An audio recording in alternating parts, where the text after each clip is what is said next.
D'ailleurs, plus on verra les choses simplement, mieux ce sera pour tout le monde. Il est évident que le G5 Sahel est un outil, c'est l'un des instruments de contrôle dont dispose la France. En Afrique, on vous dira toujours que oui, ça a été créé par des États africains du Sahel, le Tchad, le Mali, jusqu'à la Mauritanie, etc., le Burkina, le Niger, mais que cette initiative est soutenue par l'ONU et par la France. Non. C'est une initiative inspirée et entretenue par la France parce qu'elle avait besoin particulièrement d'avoir une vue précise sur 2 ou 3 choses. La première, c'est les migrants. Le G5 Sahel est censé lutter contre le trafic des migrants, mais ce n'est pas ça l'objectif de la France, elle s'en fout royalement. Elle a passé des siècles à vendre des Africains, pourquoi elle s'arrêterait? Donc elle peut continuer allègrement, ce n'est pas ça son objectif.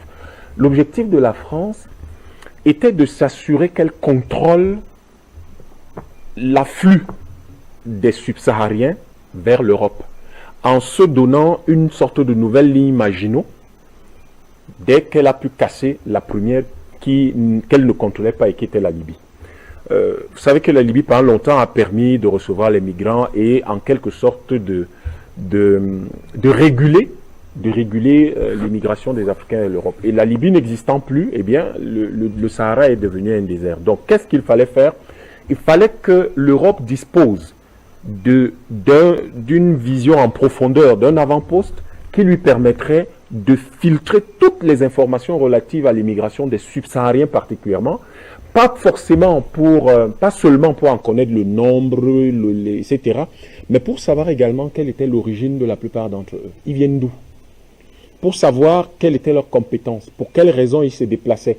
Et ces informations, la France les avait non pas aux frontières de l'Europe, mais dans le Sahel, c'est-à-dire à pratiquement 4-5 000 kilomètres avant qu'eux-mêmes n'arrivent aux frontières de l'Europe. C'est un atout stratégique extrêmement important. Le deuxième élément qui est très utile et qui aidait beaucoup dans le dispositif, pour le dispositif Barkhane, déjà Serval et non Barkhane, parce que Serval était bien avant, dans le dispositif Barkhane et puis Takuba, c'est qu'il y avait des informations très importantes, très intéressantes sur les armes, la circulation des armes. Oh oui, c'était pour le trafic, lutter contre le trafic des armes, c'est faux, ça ne les intéresse pas du tout. S'ils voulaient lutter contre le trafic des armes, ils n'avaient qu'à ne pas casser la Libye et à laisser les armureries ouvertes et à la disposition de tout le monde et faciliter l'accès à certaines personnes à ces râteliers. Ils avaient plutôt besoin de s'assurer de quel type d'armes disposent les armées du Sahel. Comment elles s'approvisionnaient et à quelle fréquence, les quantités et le niveau de maîtrise et disons de maîtrise dans la qualité de l'utilisation de ces armes-là. Et dont les informations qui circulaient leur permettaient en réalité d'anticiper tous les dispositifs que les États sahéliens pouvaient mettre en place pour pouvoir lutter contre le terrorisme. Puisque de toutes les façons, c'est l'Europe qui a installé le chaos. Il n'était pas comme tel dans le Sahara. Le Sahara et le Sahel ont toujours été des zones extrêmement importantes, des routes commerciales très importantes qui ont d'ailleurs généralement eu des volumes beaucoup plus importants que les routes de la soie, par exemple, de la Chine. Et donc, c'était des routes qui étaient toujours sécurisées par les royaumes africains. Et le chaos qui s'est installé permettait donc à l'Europe, via ce contrôle des armes qui circulent, mais pas celles qui viennent de Libye, parce que celles qui viennent de Libye ne les intéressaient pas. Ils savaient de quoi il s'agissait, etc. C'était plutôt pour savoir les armées utilisent quoi. Et dans le lien avec Interpol, il fallait donc à ce moment accéder à certains types d'informations stratégiques et sensibles qui lui permettaient de garder sa maîtrise de l'Afrique occidentale et une partie de l'Afrique centrale. Alors, vous savez que c'est très important pour la France parce que c'est ça qu'elle vend à l'ONU, c'est ça qu'elle vend à l'OTAN, c'est ça qu'elle vend à l'Occident, l'OCDE, l'OSCE, pour garder sa place au Conseil de sécurité des Nations Unies en tant que membre permanent et disposé d'un droit de vote, via ce genre de choses, et puis le franc CFA, etc. Mais c'est également grâce à cela qu'elle va être l'une des propositions les plus importantes dans le cadre du dispositif Frontex en Europe. Donc en réalité, quand vous avez tout cela mis bout à bout, et que vous y ajoutez donc ce qui s'est produit au Mali, l'arrivée d'Assimi Goïta au pouvoir, tout ce qu'il a fait depuis qu'il est arrivé là, eh bien, vous allez vous rendre compte que en réalité, il n'y a aucun intérêt pour la France et pour l'Europe, parce qu'il ne s'agit même pas seulement de la France là maintenant. Il y a l'Europe derrière avec Takuba qui y était. Ils n'ont aucun intérêt à ce que ce monsieur que vous voyez à l'écran prenne la tête du Sahel, puisqu'il va en faire autre chose. Il va réellement faire du G5 Sahel un outil de ralliement du Sahel. Sauf qu'il faut tout faire pour que le Sahel ne soit pas uni, pour que le Sahel ne parle pas d'une même voix et pour que le Sahel serve des intérêts qui ne sont pas ceux de la population sahélienne. Et par conséquent, est-ce que Mahamat Idriss Déby a été sommé?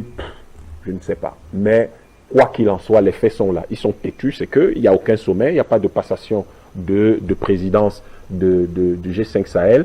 Donc je crois effectivement, Madame Capen, que ce qui se passe dans cette zone en ce moment, c'est que il n'y aura peut-être pas de sommet de sitôt, à moins qu'Assimi Goïta et le système, parce qu'après, le Mali, c'est pas Assimi Goïta, c'est très européen cette façon de croire que un pays, c'est un visage. Non, c'est pas un visage, c'est un système, c'est une structure, c'est quelque chose qui se met en place.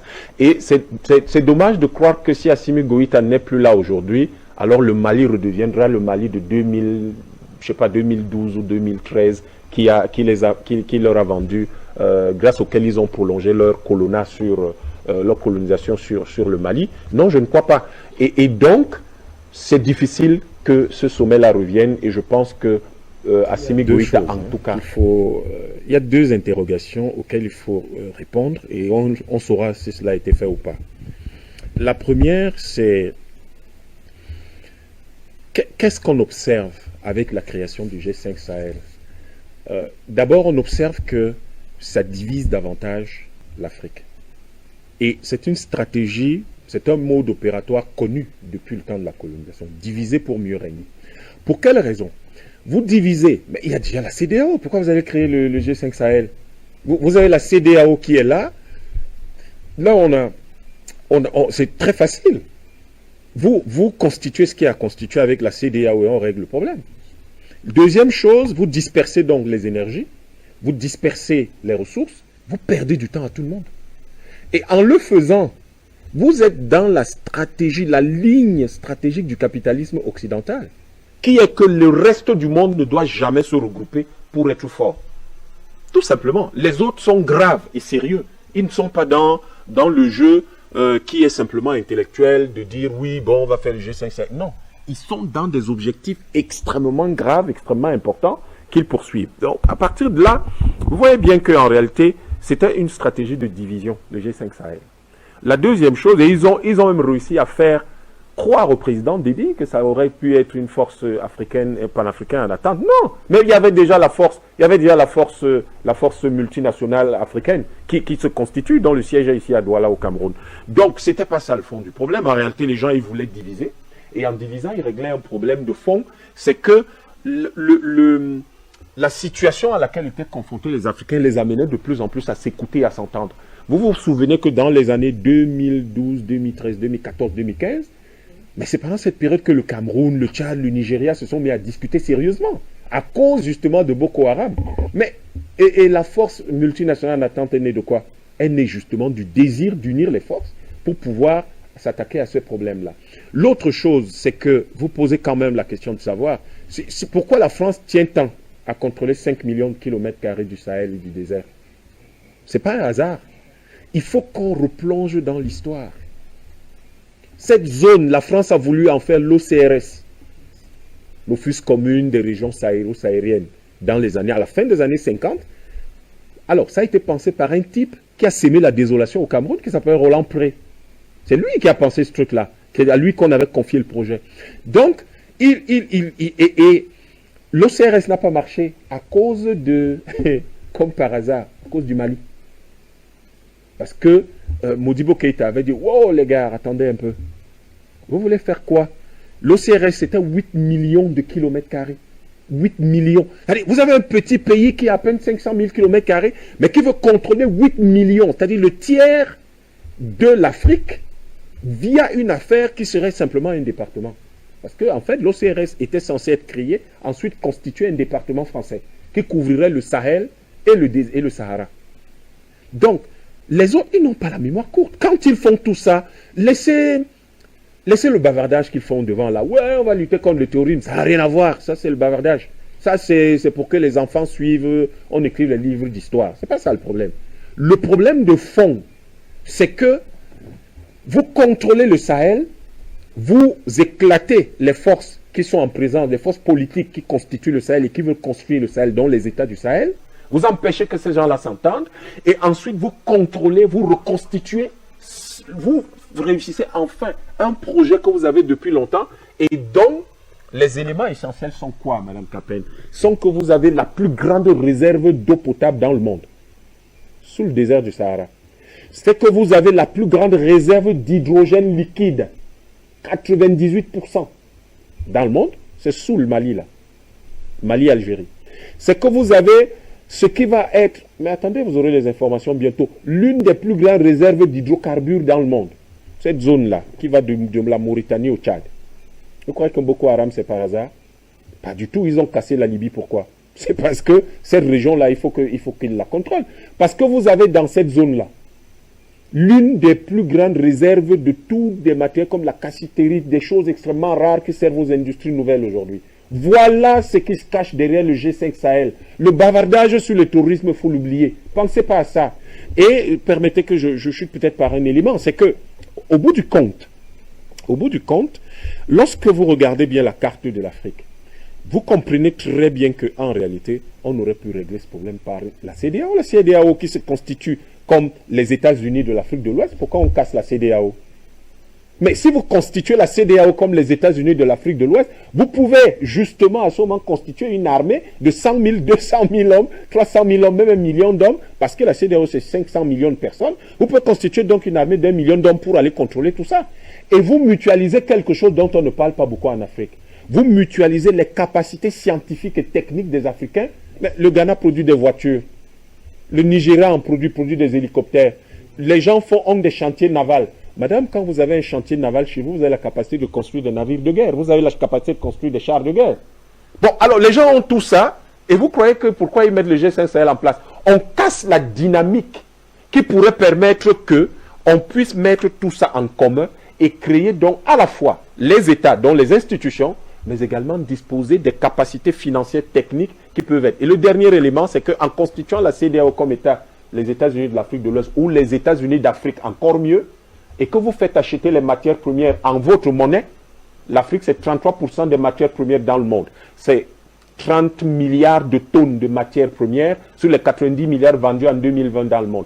Donc vous prenez ça et les gens vous payent dans votre monnaie. Vous passez donc de 3,4% du PIB mondial à pratiquement 25-30. Qu'est-ce que vous n'êtes pas capable de financer? Donc les gens vous racontent des histoires. Les comètes, ça va très vite. Quand une comète est en pleine rotation, ça va très très vite. Mais vous savez qu'est-ce qui est spécifique à la comète? C'est qu'elle a une longue traînée derrière elle. Vous ne pouvez pas... Ce que vous avez commis, vous avez toujours tendance à très vite vouloir vous défendre. Parce qu'en réalité, vous savez que vous l'avez certainement commis. Je crois que c'est... Il n'y a pas eu une célérité particulière, c'est une opération savamment montée. Les gens se sont assis, ils ont dit, bon voilà, on va quitter cette partie du Mali, et cette partie du Mali, on va la quitter, mais comment faire pour la rendre invivable? On crée ce qui, aux yeux des populations, est le plus à ce que les populations abordent le plus. Et ça permet de masquer beaucoup de choses, parce que au bout du compte, par exemple, les 6 jeunes, est-ce qu'ils n'en font pas partie? Parce que personne ne sait où ils sont jusqu'à aujourd'hui. Et n'oubliez pas, de manière systématique, les armées coloniales et les armées d'invasion, quand elles s'en vont, elles neutralisent, ferment définitivement la bouche à tout ce qui pourrait donner des informations sur leurs pratiques, sur ce qu'elles faisaient. Ça n'a rien à voir avec la situation négociée. C'est des choses qui se sont vues au Vietnam, qui se sont vues en Afghanistan, en Irak, qui se sont vues au Cameroun, partout. Dans les années de Brest, dans les années d'indépendance, on a vu ça ici. Donc, en général, ça se passe comme ça. Maintenant, il y a une coïncidence internationale qui donne du relief à cette situation. C'est qu'il y a quelque chose qui se passe à Boutcha, en Ukraine, et on se dit, quelques jours après, il y a ce problème de Gossi. De montrer qu'il y a un mode opératoire, c'est-à-dire qu'on peut répéter la même action très souvent. Si on établit que vous avez souvent répété quelque chose et que vous avez un certain type de comportement, il est fort possible que vous soyez un suspect sérieux. Donc, je vous l'ai dit tout à l'heure, les gens sont graves, sont très sérieux. Ils ne s'amusent pas. Il s'agit de contrôler le monde et il s'agit de s'aimer le trouble et le chaos partout où ils ont des intérêts particuliers. Là encore, nous avons affaire à cette stratégie du chaos. Vous laissez derrière une situation de chaos qui disperse les énergies. L'état-major du Mali a mieux à faire que d'émettre des communiqués sur des charniers. Et donc, vous créez ce genre de situation, vous leur perdez du temps, vous leur perdez de l'énergie, vous leur perdez des ressources, alors qu'ils auraient dû les utiliser pour autre chose. Et donc, je revenais en vous disant la coïncidence, ou disons le fait qu'en même temps, il y a une accusation à Boutcha. Alors, il y a là un sérieux problème.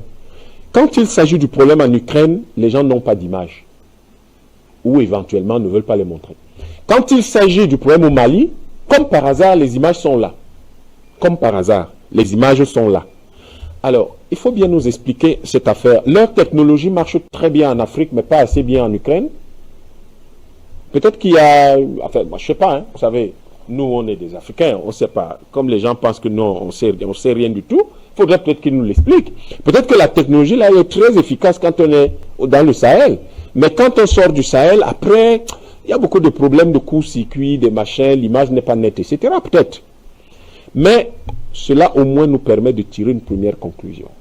Il y a quelqu'un, quelque part, qui ment. Et qui ment sur Gossi, et qui ment sur Boutcha. Et cette personne qui ment, on finira par savoir qui elle est. Moi, je ne dis pas que c'est tel ou tel. Je dis simplement qu'il y a certainement quelqu'un qui ment.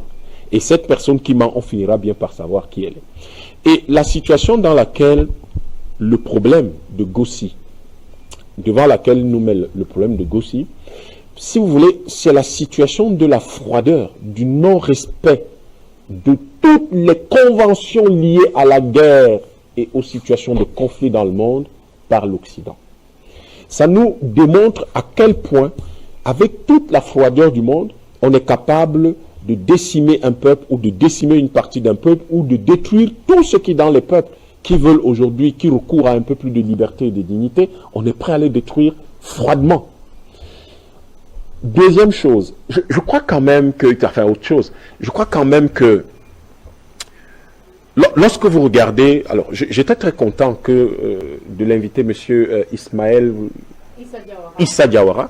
J'étais très content de l'analyse, disons la présentation oui, déjà la chronologie et l'environnement qu'il nous a donné, parce que ça permet de mieux comprendre beaucoup de choses. C'est la zone des 3 frontières, c'est une zone qui a toujours été une zone paisible et qui a commencé à connaître le terrorisme ou la présence des terroristes à un moment ou à un autre, dès que dès que Barkhane s'est installé. Serval déjà et Barkhane se sont installés. Pour quelle raison est-ce que cette base militaire s'est retrouvée sur un aérodrome?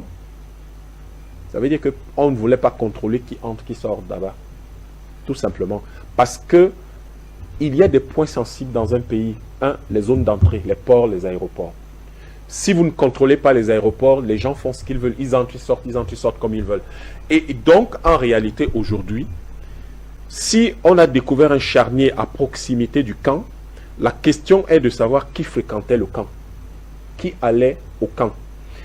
Est-ce qu'il y a éventuellement des gens qui fréquentaient le camp, mais qui au moment du départ ne devaient rien dire?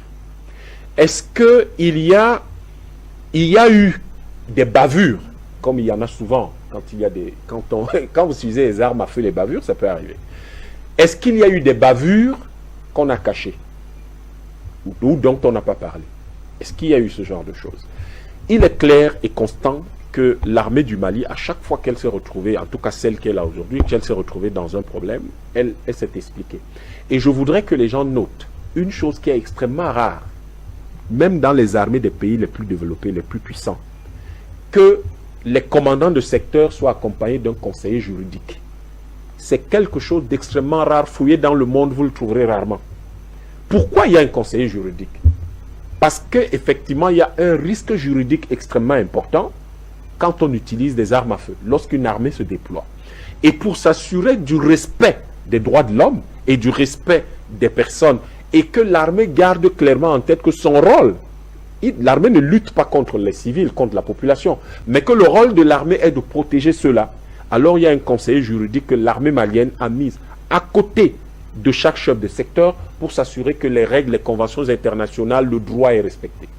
Lorsque vous avez une armée comme celle-là qui, de manière constante, met des garde-fous, prend des précautions, jugule des risques de cette façon-là, il va être très difficile de prouver que c'est elle. Maintenant, lorsqu'on parle des Russes, et c'est là le lien que je fais donc avec l'Ukraine, c'est qu'il faut, si vous voulez, décrédibiliser certaines personnes avant même qu'elles n'ouvrent la bouche. Avant même qu'elles ne s'expriment, vous les décrédibilisez. C'est la stratégie qu'utilisent très souvent les Américains au Texas. C'est la stratégie du voleur de chevaux. C'est-à-dire, je vous accuse de vol de chevaux, ben je m'en fous, vous ne les avez même pas volés, vous n'étiez même pas là, mais je m'en fous. Je vous accuse de vol de chevaux. Sauf que le temps que vous allez prendre à vous justifier, à essayer de prouver que vous n'êtes pas le voleur de chevaux, ben, ça me laisse le temps de faire ce que j'ai à faire, et après, c'est votre réputation, vous allez prouver que vous n'avez pas volé les chevaux, mais l'indignation a déjà été là. Et vous êtes décrédibilisé et les gens ont du mal à vous suivre désormais. Donc, je crois qu'en fait, ce qui se passe à Gossi, liez-le à ce qui s'est passé à Boucha. Et vous allez vous poser... non, pas à Moura. C'est ce qui s'est passé en Ukraine. D'accord. Parce que ce n'est pas un hasard si les gens, dans la communication qui est faite par les médias mainstream français, européens, occidentaux, ce n'est pas un hasard qu'il y ait quand même ce rappel qu'il y a des Russes là-bas. C'est pour dire, en fait, c'est ça qu'ils essaient de dire, mais ces gens-là, en Afrique, ils font des charniers. Pourquoi vous croyez qu'en Ukraine, ils ne vont pas en enfer? C'est ça, en fait, l'objectif. Toute l'opération autour de Gossi, ça n'a rien à voir prioritairement avec les Maliens. C'est d'abord contre la Russie. Ces gens-là, vous voyez, ils sont capables de faire des charniers aussi loin qu'au Mali. Pourquoi vous croyez que tout près, c'est en Ukraine? Toujours la Russie, parce que c'est le mauvaise image, comme on dit en psychologie. C'est un révélateur qui permet de dire tout de suite, de voir tout de suite la différence entre l'Europe occidentale et le reste. Vous savez, techniquement, les États-Unis, le Canada, l'Australie, la Nouvelle-Zélande, tout ça c'est l'Europe, techniquement, parce que c'est habité par des Européens. Et donc, lorsque nous disons l'Europe de l'Ouest, en fait, c'est tous ces gens-là. Et vous voyez qu'ils ont toujours le même comportement, et vous avez même des pays qui sont au fin fond du Pacifique, qui sont membres de l'OTAN. Or, l'OTAN, c'est le traité de l'Atlantique Nord.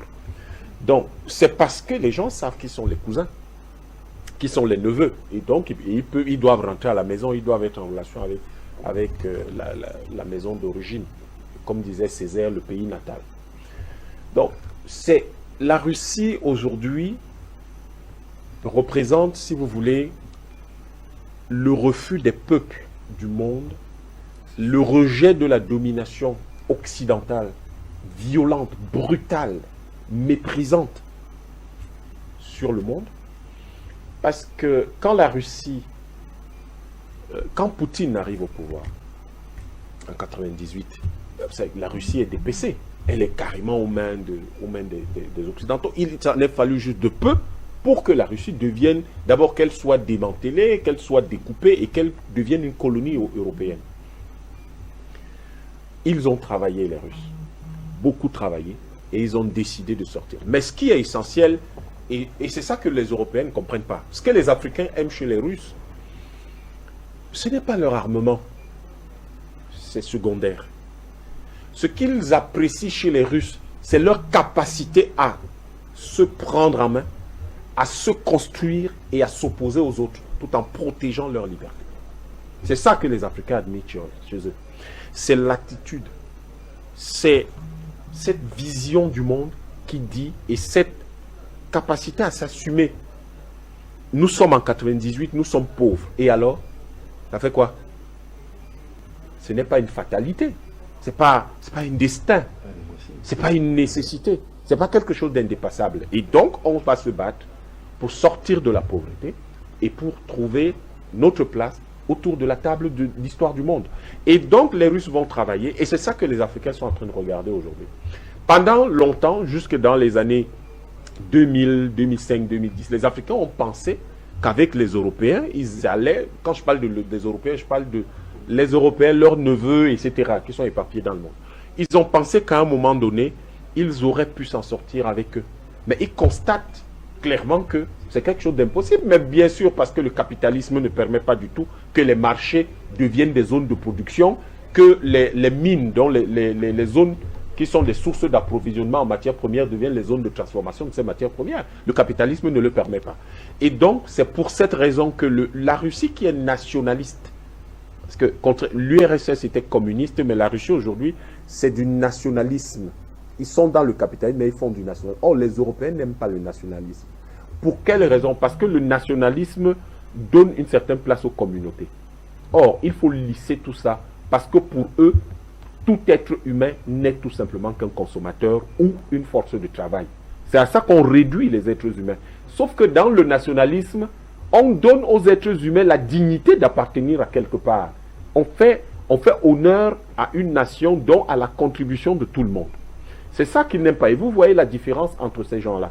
Il se trouve donc que le parcours de la Russie au cours de ces 2 dernières décennies inspire les Africains. Et le Mali, pourquoi? Mais parce que le Mali, vous savez, lorsque et c'est pour cette raison que les gens ne comprennent pas pourquoi le Cameroun aujourd'hui représente, est à la pointe d'ailleurs a toujours été à la pointe de la contestation de la colonisation. N'oubliez pas que le Cameroun est le pays où, pour la première fois, on a demandé l'indépendance en Afrique francophone. C'est pour la première fois en 1948. Et pourquoi c'est à la pointe? Mais parce que vous avez là des gens qui sont les descendants des premières civilisations humaines et qui vous disent de toute l'histoire qui est la nôtre et qui est la première, même si vous estimez que nous, quand même, on était là des centaines de milliers d'années avant vous, mais c'est à vous que Dieu a parlé et que c'est vous qui connaissez tout. Donc, chez nous, la dignité humaine n'est pas négociable. Et comme elle n'est pas négociable, de la même manière que ma dignité, je vais la défendre, je défendrai la vôtre. Et pour en finir, le Mali et la Russie, pourquoi? Mais parce que la Russie représente ce à quoi l'Occident ne peut plus s'attaquer aujourd'hui. Vous croyez que les Américains envoient l'argent, le matériel, parce qu'ils sont capables d'aller affronter les Russes? Ils savent qu'ils ne le peuvent pas. Parce que sur des systèmes techniques comme les MHD, la Russie a 20 ans d'avance sur ces gens-là. Ils ne peuvent pas faire la guerre contre la Russie aujourd'hui. Ils ne peuvent tout simplement pas. Ils ont rendu leur navire Aton et Afon en Syrie et ils ont été obligés de rebrousser chemin. Et aujourd'hui, ils ne peuvent pas faire la guerre à la Russie. Et ce qu'ils installaient, et c'est pour ça que les Africains doivent faire attention à la guerre en Ukraine, ces gens-là sont venus prélever l'ADN de tout le monde ici et sont allés faire des études bactériologiques pour ça, capables de venir dans un pays et de décimer simplement les gens qui ont certains types d'ADN. Cette guerre qui se fait en Ukraine n'est pas une guerre pour la Russie. C'est une guerre pour l'humanité. Et c'est pour cette raison que tout va être fait pour que les médias diabolisent la Russie, la décrédibilisent. Et le Mali, justement, va dans le même sens. Et dans le même mouvement, vous décrédibilisez l'armée malienne et vous empêchez, vous présentez la Russie, vous justifiez votre thèse selon laquelle Poutine est un boucher, ce qui est complètement faux et inacceptable.